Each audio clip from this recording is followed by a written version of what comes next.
Today on the Daily Dose, the assassination of Abraham Lincoln.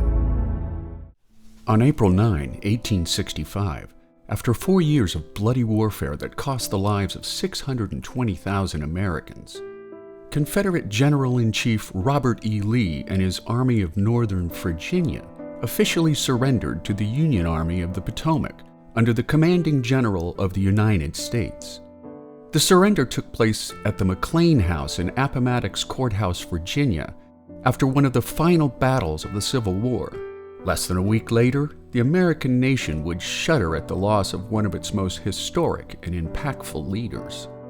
On April 14, 1865, after a long day tending to the nation's business, the 16th American president and his wife Mary went to Ford's Theater in Washington, D.C. to take in the wildly popular stage play comedy, Our American Cousin. Due to his national fame as a stage actor, Confederate sympathizer John Wilkes Booth maintained ready access to all parts of Ford's Theater, using his carte blanche access for the planned assassination of President Lincoln, Vice President Andrew Johnson, and Secretary of State William H. Seward. While Booth's co-conspirator Lewis Powell was tasked with killing Seward, George Atzerodt was tasked with killing the vice president. Arriving late to the theater with Major Henry Rathbone and his fiancée Clara Harris, the play was interrupted so that the orchestra could play Hail to the Chief as the packed house of some 1,700 theatergoers rose in applause. As the play resumed, Booth, who knew the play by heart, entered the Lincoln skybox from behind, timing his lone shot to coincide with one of the funniest lines of the play. As laughter pealed throughout the theater, Booth approached the president and shot him in the back of the head with a 6-inch single-shot Derringer. The bullet entered Lincoln's skull behind his left ear, passed through his brain, and came to rest near the front of his skull, fracturing both his orbital plates.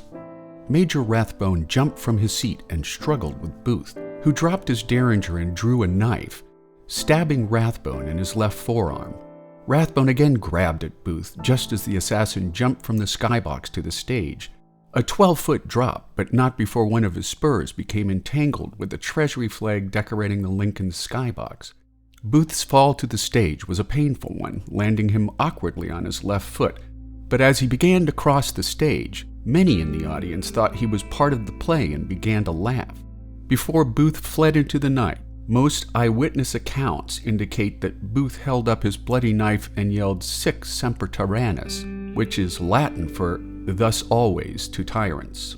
With the help of 3 doctors in attendance that night, the comatose president was moved across the street to a first-floor bedroom in Taylor William Peterson's house. More physicians arrived to offer aid, but the 16th president of the United States left this earth the following day at 7:22 in the morning. Lincoln's death was mourned around the world.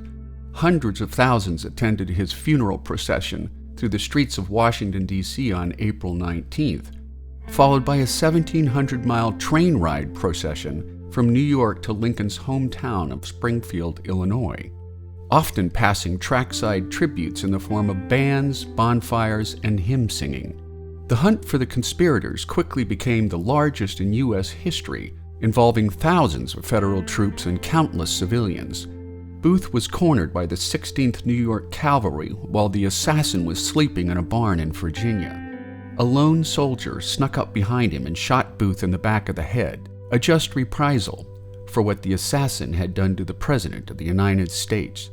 Many of Booth's co-conspirators were freed after lengthy trials, while Mary Surratt, Lewis Powell, David Harold, and George Atzerodt were hanged by the neck on June 30th, 1865.